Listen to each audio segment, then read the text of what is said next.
morning people are racing to get to work. Usually it's just people trying to go as fast as they can, but around 4 to 5:30 you get office warrior. He's been sat behind a desk all day and he gets in his chariot and that's it, he's Ben-Hur. And these are quite powerful cars, which is annoying because usually you can accelerate anything and get in front of it, but these people try and race bikes, which London hasn't got the room to do. It's quite rare that someone tries to knock you off on purpose, but it does happen. I've had a mad Chinaman try to kill me in a transit van. I had an argument with in the traffic, and instead of getting out and having a go, he just he ran me off the road with the van, like up on the pavement in Oxford Street. It's like they don't think, you know, they're not thinking bike. If they was to ride on the road for a day, they'd realise how bad it is. I mean, all you want to do is just ride through, and all they're doing is leaving you a gap of like 6 inches, and you can't do it. Sometimes you clip their mirrors, break their mirrors. Certainly, you know, I mean, I've seen cars who deliberately obstruct bike users, and they seem to get some sort of thrill out of it. There are certain times where even if you do give a monkey about your own life, you've got to give the impression, for all intents and purposes, that you don't. Because if someone's trying to knock you off, and you can give the impression that you don't care, you'll take them out with you, often they'll duck out and they'll do a runner just to get away because they think you're psycho. So eventually I got to the point where I had to shout loud to move her car backwards. And once she acknowledged that I couldn't go anywhere because my foot was trapped, she rolled the car back an inch or something and then waved her well-groomed hand and said, "Go on forward." So at that point, this little horned devil that I keep in a little box inside here, he came out. And I went round and I said to the woman, "Do you know what it's like to have a car sitting on your foot?" And she said, "Oh, you're making such a big fuss about this, you know, just drive on, drive on."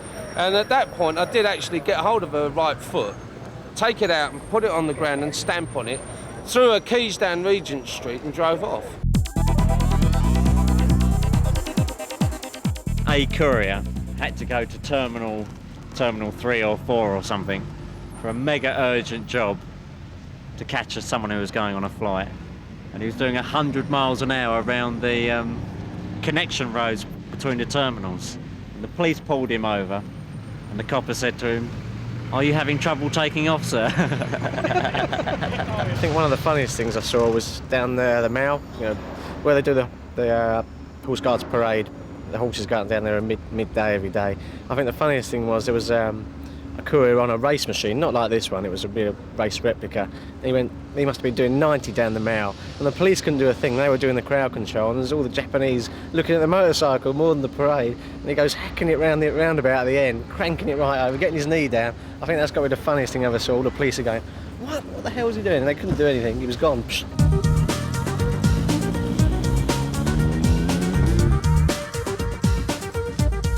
If someone else makes a mistake, we get injured. If we make a mistake, we get injured again. You know, we're always on the losing side. If it got to a stage where it really bothered me, I wouldn't be going to work. It's a chance you take. Well, yes, in the back of your mind, you know that there's something something will happen one day. So I'm sitting in the middle of the lane, minding my own business, decent gap between me and the car in front. I've been sitting like this behind this car for miles. And all of a sudden, this builder's merchant's wagon just drifts straight across in front of me. It was so sudden. I tooted me horns, he slammed his brakes on, and one of the scaffold poles he had off the back of the lorry actually went through me headlamp. It was that close. If you started thinking about all the things that could happen to you on the road, you wouldn't bother riding. Yeah. I mean, we've had guys going under cars and whatever, but it's not going to put you off. You've got to earn a living, ain't you? It's a very professional job, that's how we look at it. But you can, no matter how clever you are or how professional, you can still come unstuck.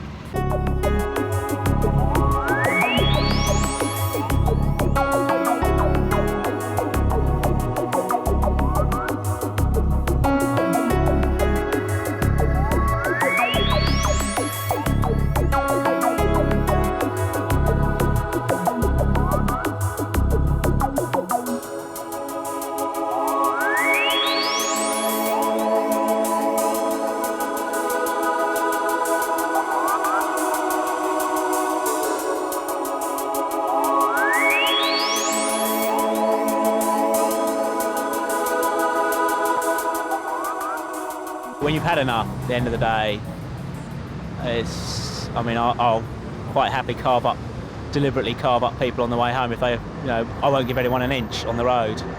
And I think I just try and go home at that stage, calm down, ready for the following day.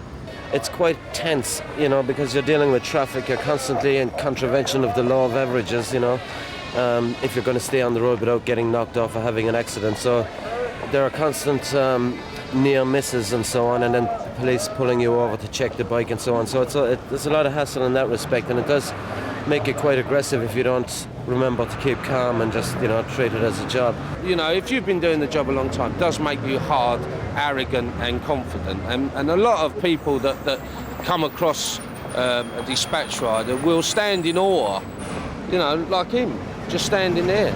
He's totally enthralled at this vision that stands before him, and he wouldn't want his daughter to marry one, but he'd like secretly perhaps to be one for 5 minutes. I don't know.